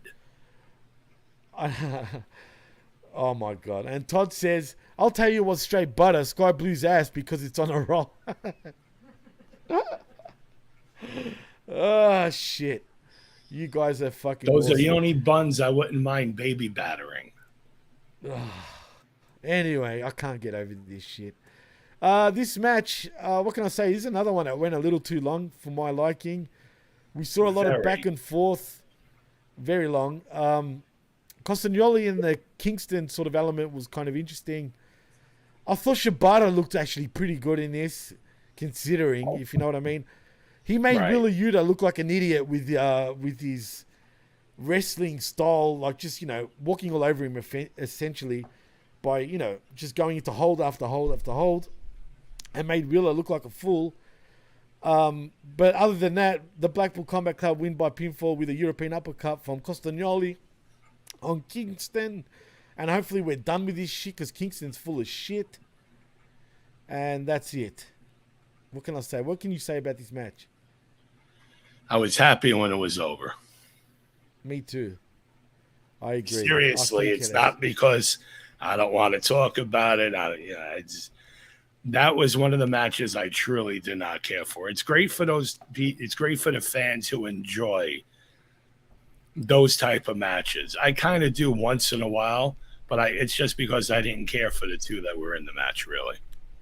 Well, it's pretty hard when we went from the strap match to this. And yeah, I couldn't care less about Yuta. I couldn't care less about Kingston. I like Shibata, but he shouldn't be in the ring anyway. And that match should have been really 2 matches before the strap match.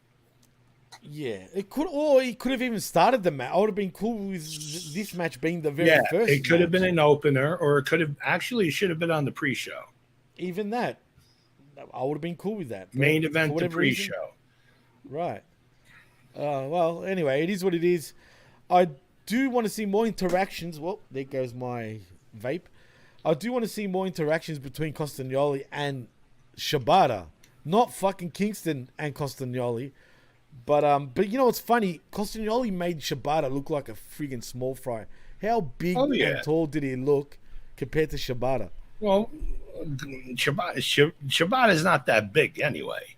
But Castagnoli, tiny either. Legit. It's like a legit 6'3" and change. Yeah, true. That's true, man. And fucking Kingston, man, he just... I don't know, man. I don't get the appeal. I get it if you're from New York. He's straight up New Yorker as a New Yorker you can get. But fuck, he's annoying, bro. How is he annoying? Just, he talks shit, dude. I'm a killer. I'm gonna fuck you in the ass, basically, he's been saying as well. Like he's from jail and shit. No, you're not. You're not gonna do none of that shit. You're not gonna kill anybody. He blows one too many kisses like a fucking poof. I don't know, bro. Like, whatever, man. He says all that shit, but doesn't ever fucking, like, back it up. Honestly, he's full of shit. He never backs it up. Goes with that saying, you never say what you're going to do in a wrestling match and then actually don't do it. The thing is with Eddie, he tries to come across like he's being too realistic. Never mind the New York attitude.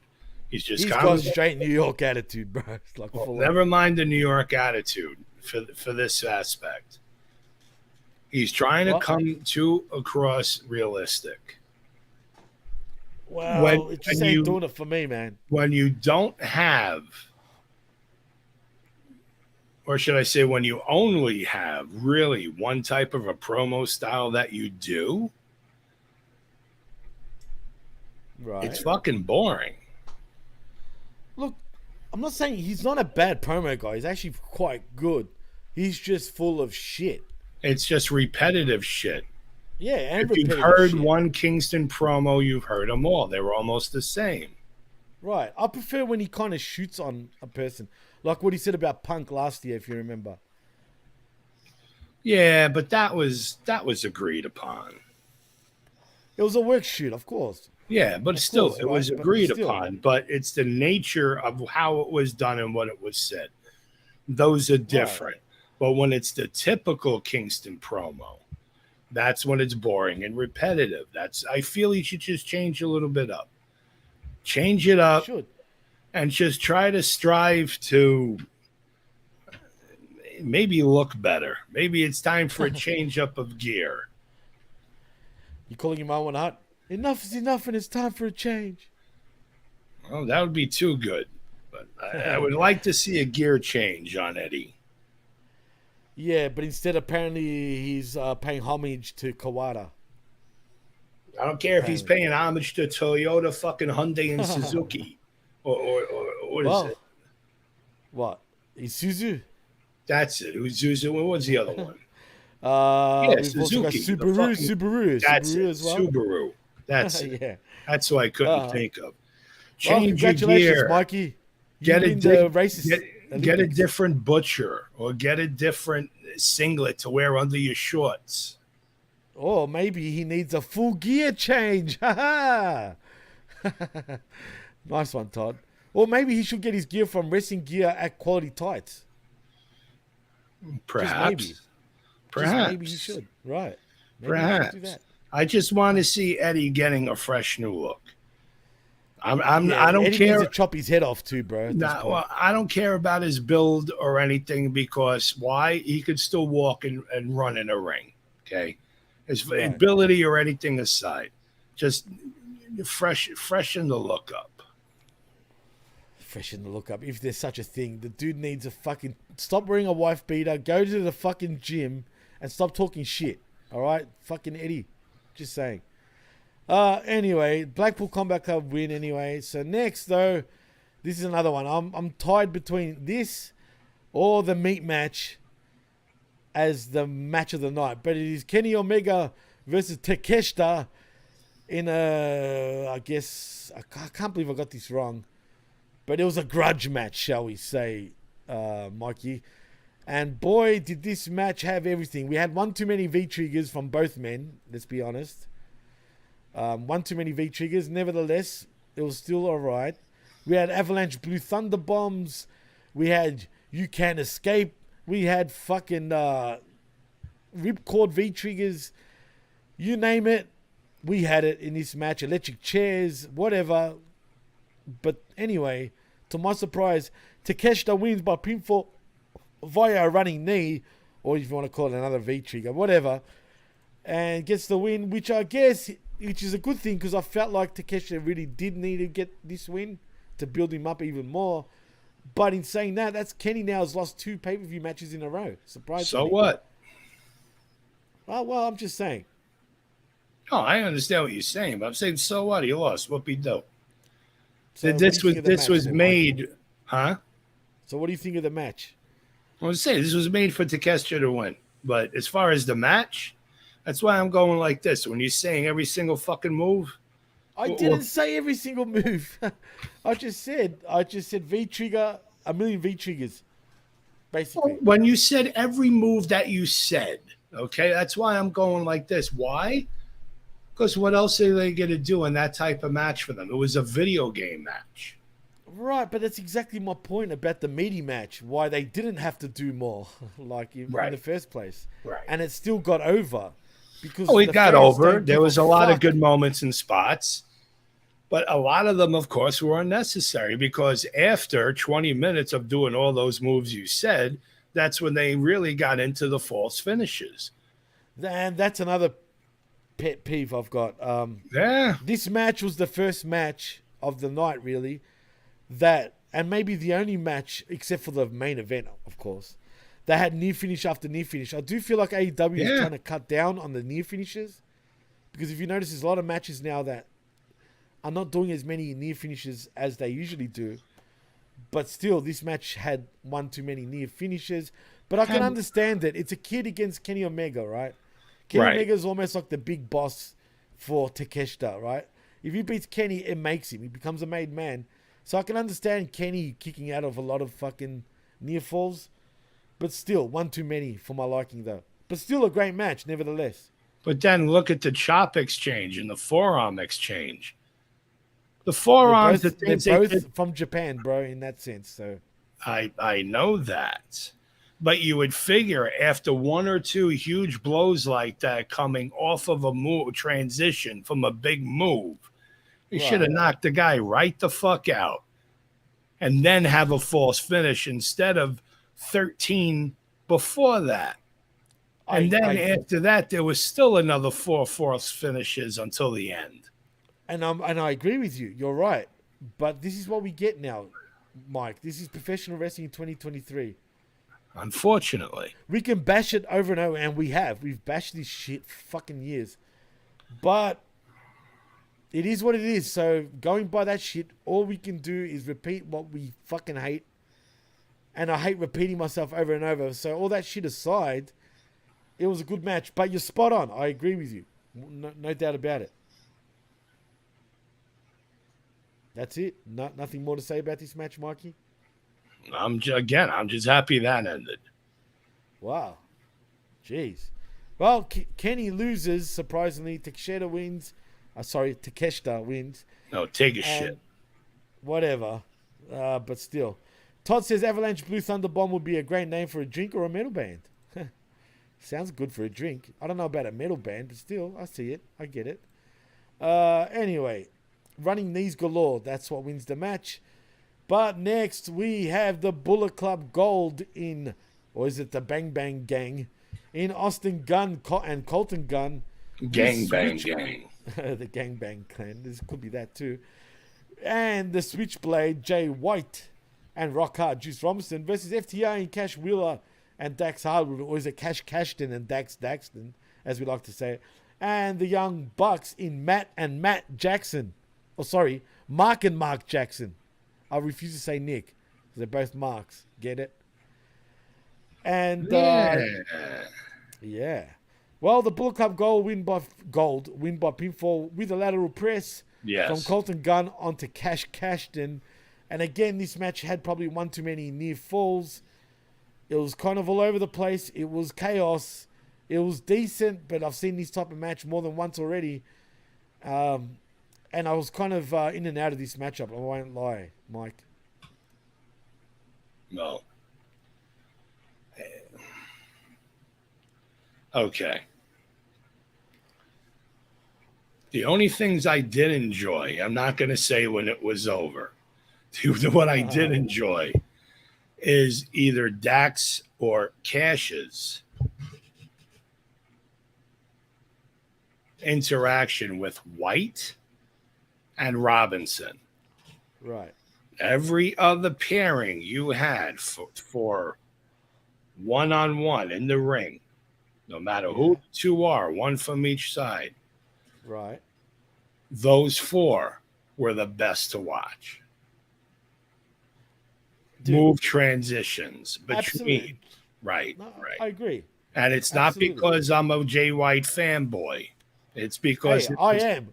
I'm not, but I like Jay White. I love Jay White. And that's because he does, and it took me a while to realize this. He's good because he does the common shit stuff right. He that a knows lot the of people are not- fundamentals, Mikey. He understands it. Right. And it's kind of bad when everybody else doesn't. Okay. So, with that said, the pairings of those four, either way, kept me actually awake for the whole match. What I did not like is how all of a sudden the Ass Boys are all of a sudden part of Bullet Club Gold. Well, they've been part of Bullet Club Gold now for No, over a they've month been now. associated with them. No. They were official on Collision about 3 weeks ago. Maybe How? 4 weeks ago, even. How? They said it on Collision, bro. Who is they? In a said? segment. Jay White said it in the segment at the back on Collision. Now, see, You must have missed it. no, I didn't miss it. Here's where I'm going Well, with that. What do you want Usually, them to do to be part of it? They were aligned with them at first, and now they're part of it. I mean, what more could have you done? What? They interrupt a match and then they rip off their shirt and they're wearing Bullet Club shirts? Is that what you wanted? no, Well, because I'm going back to New Japan with this. okay, but this is not the New Japan Bullet Club. This I is the know. AEW Bullet Club, right? I know, Jimmy. Okay, then please All elaborate. right, all right. Anyway, never mind. They're part of Bullet Club No. Gold. You got to say it. No, they're Explain part. They're yourself. part of Bullet Club Gold.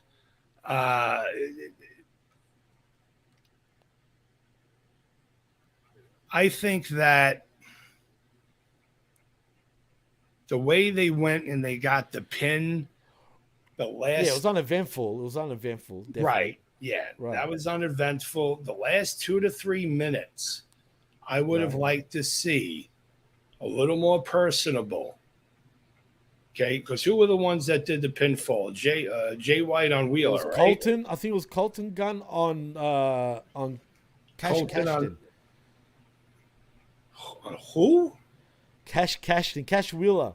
Oh, all right. Wheeler took Why the pin. why he got the rub or the shine for that pinfall? I have no clue. Why not? I'm cool with that. I'm not. Why? I'm Why not. not? It should have Why is been that? Jay White. He's been getting a lot. They've been doing all right with Jay White. They could do better. Don't get me wrong. Right. Then in this match, have him fucking pin Wheeler. I'm fine with one of the Guns getting the win here, man, because That's the feel only like- thing I didn't care for. That's why I feel the That's last 3 nitpicking minutes now, should have Mikey. had a better transition. that I agree with. That you're right. But as far as the pinfall goes, I'm cool with it. But the only thing also about the pinfall, it kind of felt like it came out of nowhere too. Like the match wasn't even about to finish, and then it just finished. And it was just like, what? And now you see why I feel it should have had him been Jay White. Because it would have been more meaningful. There could have been some things done the last 2 or 3 minutes to warrant Jay White pinning that. Not just Colton just happening to be there and all of a sudden, okay, he's going to do 1 or 2 things to get the pin. Because that's how it seemed when you said uneventful. So that's exactly what I'm That's the saying. truth. Right, I agree, and that's exactly what I am saying. Oh well, look, that's nitpicking though. But yeah, they could have done better with the finish. But I don't care who's the one that got the pin. So that's that. I don't know where do we go, but from here now, with all 6 of them or all 8 of them. Sorry. What, all 8? Well, it was a 4. Wait, was it 3? Well, no, it was 4. It's 4 on 4. So all 8 wrestlers. Where do we go? Do we Oh go yeah, into because you another had the FTR? Bucks. Right. Do we go into The the, only Bucks thing- FTR? The again, only or- thing you could really do is either continue. If you want to make a feud out of it, go ahead. I honestly see it going nowhere.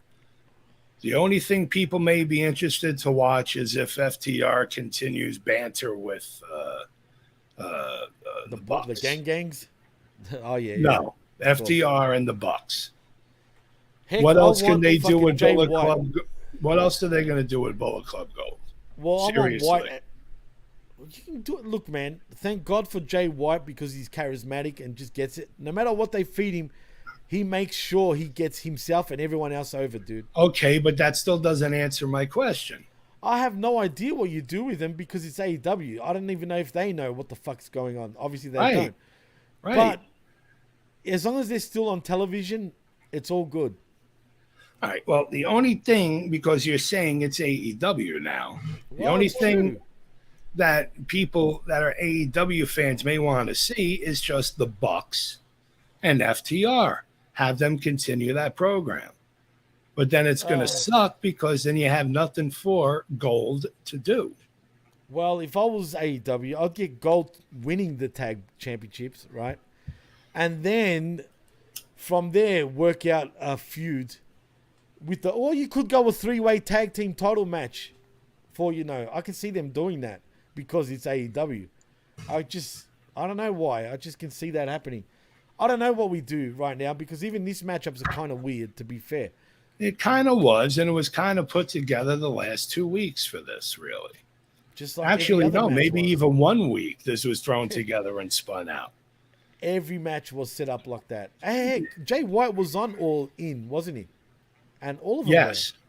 So they get 2 pay-per-views. Well, they clearly they rate the Bang Bang Gang pretty highly, it seems. And I do think it's put the Gun Club over, as a matter of fact. They don't need their daddy anymore. Well, no, they're coming into their own. That I'm happy on seeing. Right. Now, what I would like to see Bullet Club Gold do, but they'll have to pick which 3 members. I would rather it be Jay White and Ass Boys go for the trios titles. You could do that.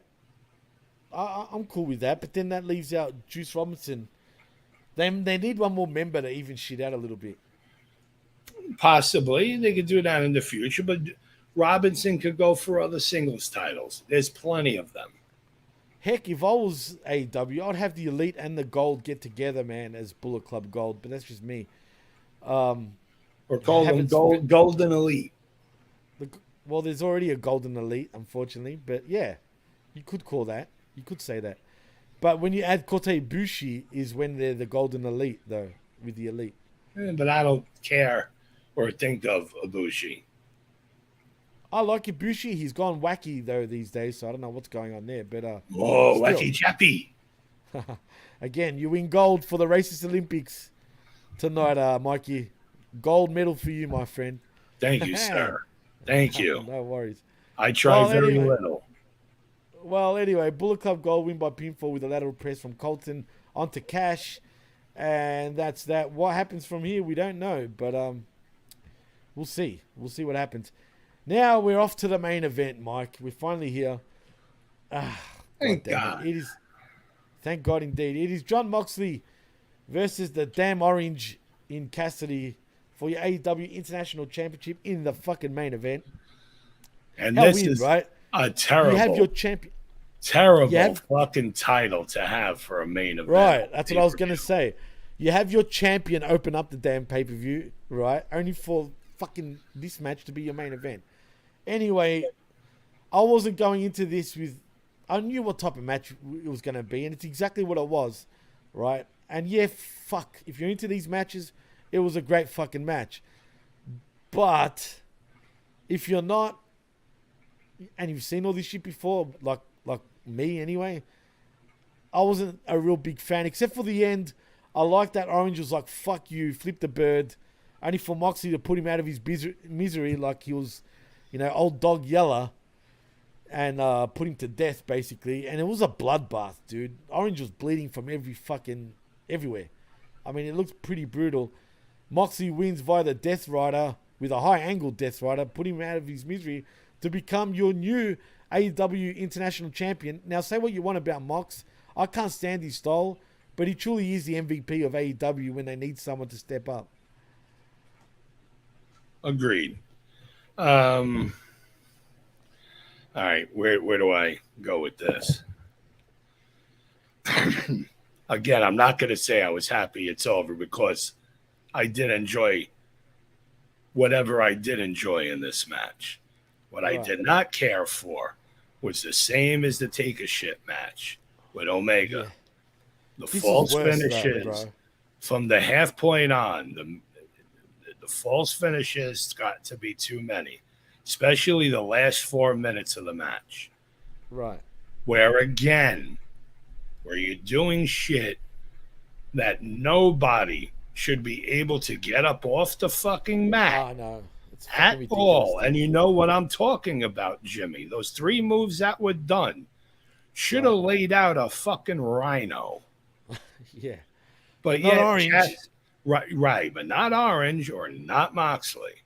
Then they got to get hit again in their fucking head with either an elbow or another fucking knee to the head that looked like it would knock them the fuck out, which did. But oh no, they could raise their arm at the 2 count. Yep. This has got to fucking stop. This stupid fighting fucking spirit bullshit. Then before even that, 5 minutes before that, they started doing the dueling fucking chop shit. Luckily, they're not doing that in every single fucking match anymore. Right. I did like, though, when Mox was doing Cassidy's shtick with the stupid kicks. That was kind of funny. Well, that was funny. That was all right. That I dug. But I didn't care. You know, I don't care if Cassidy wants to do his gimmicks. I honestly fucking don't. He's a great athlete. He's a good wrestler. Am I going to say he's a great worker? No. I'll say he's a good wrestler. He can work. I will say, right. No, look, I'll be honest. I can't stand Orange Cassidy, but I will say this, all right? He has improved in terms of his work in the ring. He actually has. And his promo game has become much better recently than what it was. So I'll give him that also, because at least he's bringing a little more seriousness to his character, which he solely needs, bro. Yes, but unfortunately, this is way too late. Right. With him being busted open, I can understand. This is his way out. He's not doing much anymore. He's beaten. He's broken. He's tired. That's news all over the place.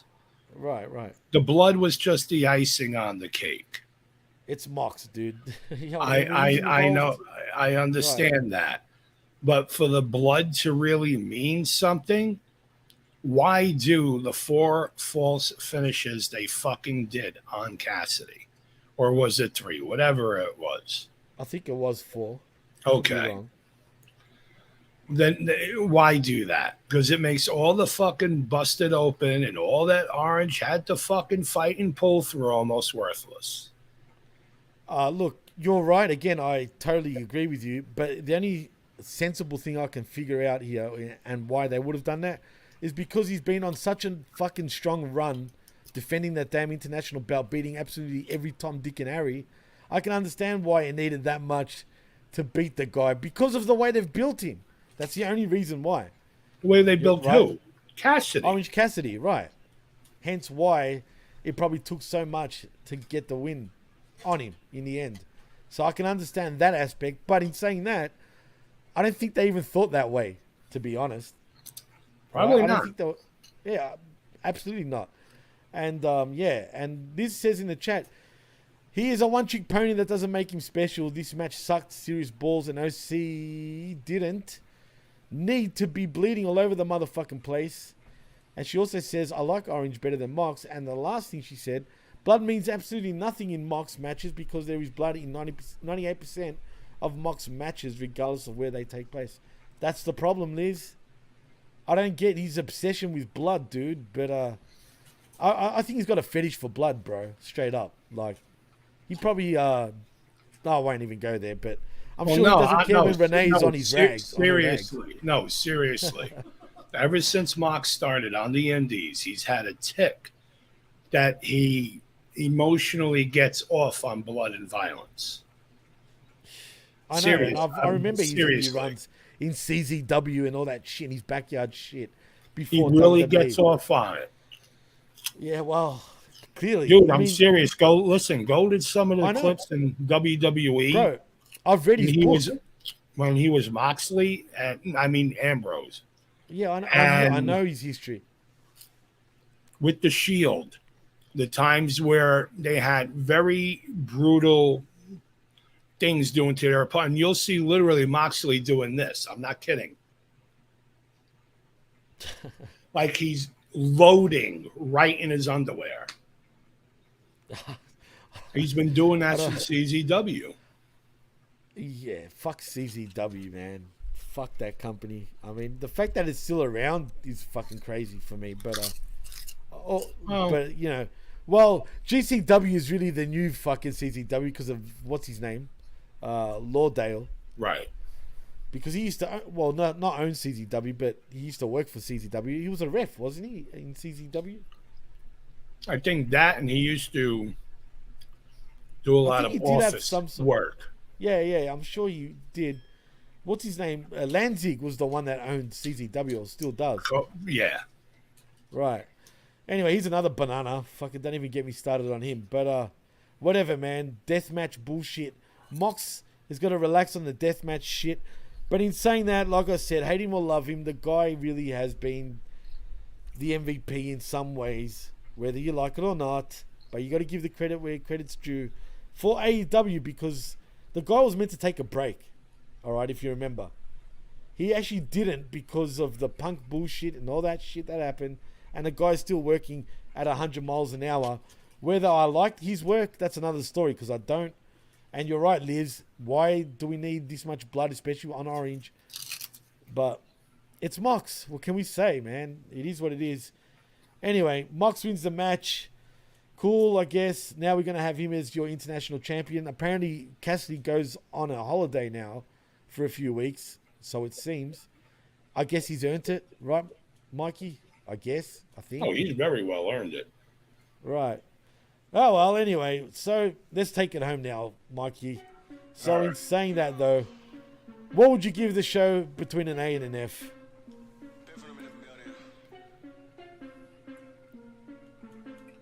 C+. I agree. I'll probably give it a C+ as well. I will say, it was a lot better than I expected. I was expecting it to be a lot worse. It wasn't as good as Payback, though, in my opinion. Right. But close. Right. All right, for me to give it maybe a B+, I would remove a couple of the matches and make some of them shorter. And it doesn't matter what order they're in. Well, to be fair to AEW, it was actually one of their shorter pay-per-views. 3 hours and 40 minutes is almost 4 hours either way. I know, but usually they go 5. I mean, All In was fucking over 6 hours, total. bro. 5 total. I didn't watch the pre-show, so right. it didn't affect me. And All In literally was way too long for my liking. But whatever. But also Liz says, I'm surprised Tyler Rockroom doesn't have Hep X, Y, or Z and any other blood-borne illnesses with as much as they bleed all over each other. I know, it's disgusting. It really is. I think that too. But I'm hoping that AEW does have some sort of testing fucking thing going on. But something tells me they really don't. Give it time. Lana was backstage. Why did you say that, bro? Why? Come on. Machka. Rusev Machka. Yeah, anyway. Matchsticks and Matchbox cars. And put butter on your damn sandwiches. Anyway, if I had to give it an A or an F rating, yeah, it'd probably be a C+ for me too, man. So yeah, C+, decent show, better than I thought. It could have been better, could have been shorter, like Mikey said, but thank God I didn't watch the pre-show. But anyway, in saying that, Mikey, tell them where they can find you, bro. Really don't do social media, but if you do want to say hi, WrestleMojo on Twitter. Wow, that's it. Anything else to promote? Oh yeah, if you are an aspiring professional wrestler or currently a veteran, check out Pro Wrestling Wear at Quality Tights on Twitter or the website ProWrestling-Wear.com. Nice. Perfect. Nice. Very nice. Very nice. Well, in saying that, if you want to follow me, you can on the Twitter or the X. I'm still not used to calling it the X, but whatever. It is the X. At DJ MassFX, and you can follow us at the PWC Network. Like and subscribe at channelattitude.com, where for $5 You get the best talk in all of wrestling. And yeah, I'm pretty much on 3 shows on Channel Attitude. So check out Uncaged, The Smack Attack, and After the Collision, we sift through the wreckage. And boy, did we sift through a lot of wreckage this past Saturday. But yeah. And also like and subscribe at HamidMediaGroup.podbean.com for our affiliate shows. And most importantly right now, please like and subscribe at the PWC Network.podbean.com, where you can find not only this show, but every other show. And that's a wrap. And please, one more thing, Jimmy. It's not a wrap. Please subscribe to the PWC Network YouTube channel, where you can see a lot of backlog of shows that were done for both networks. See various hosts. That's true. Actually, go and check out the PWC Network at YouTube, where you find us live. Like right now, we're live on YouTube, we're live on the Twitch and on Facebook. And actually, please do us all a favor. Please actually give us a rating, even if it's a good or bad, like a thumbs up, thumbs down, whatever the fuck. Just give us a rating because it really helps us out a lot. Leave a comment if you want as well. Oh, preferably even that too. That would be great. But say hi, how are you? Tell us to go fuck ourselves, anything. Comment. Right. Comment, yeah. Especially on Apple Podcasts, Spotify, Podbean, wherever you prefer. But And anyway, most importantly, YouTube. Yeah, exactly. So in saying that, I am Jimmy T. That is Mikey M5. And you've been listening and watching the PWC AEW All Out post-game show right here on the PWC Network. And it's a wrap. And remember, before I say bye, put damn butter on your sandwiches. Oh, fuck yourself. I'm looking at yous. With that. No, don't put the fucking butter on. Yes, put the butter on. Don't do what he tells you. Tell him to butter himself. Butter and he on probably sandwiches. does at night anyway. I don't need to, bro. I don't need to. Just not butter on your the- damn sandwiches. Not on Butter the your bread. Yes. Butter your bread. Anyway, see you later. Butter your bread. And we'll see you soon. Ciao. Liz, yes, not noppers. Bye-bye.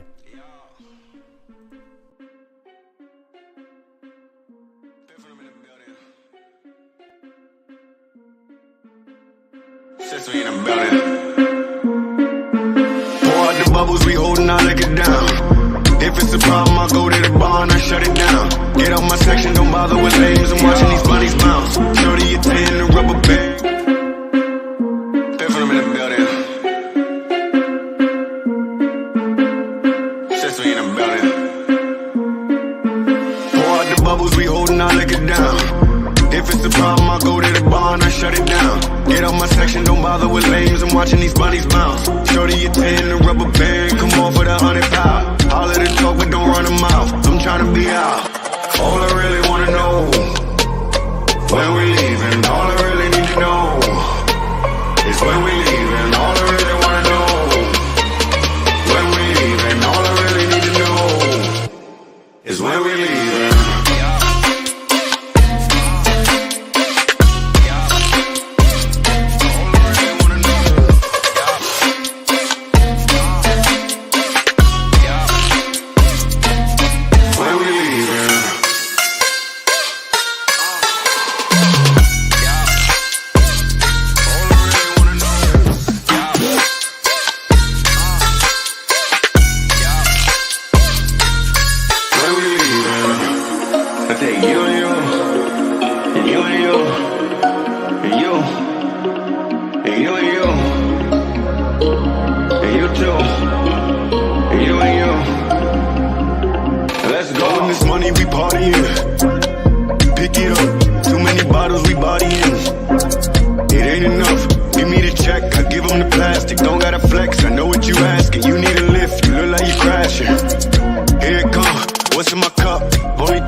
PWC Network.